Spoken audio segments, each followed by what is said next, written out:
Yan yung Capitol, yung may tulis doon, yun ang Capitol. Nandito kami ngayon namamasyal. Kasama si Lily, yung bayaw ko, pinsan niya, at saka yung hipag niya. Yan, ang daming tao dito, palaging punong-puno. Yan ang White House, yung puti na yun. Tapos yun ang Lincoln Memorial, yung matulis na yun.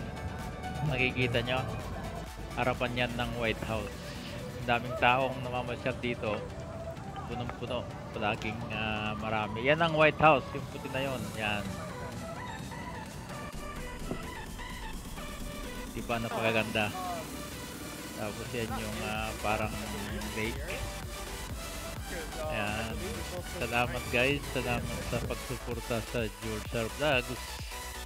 At mag-subscribe na rin kayo. God bless.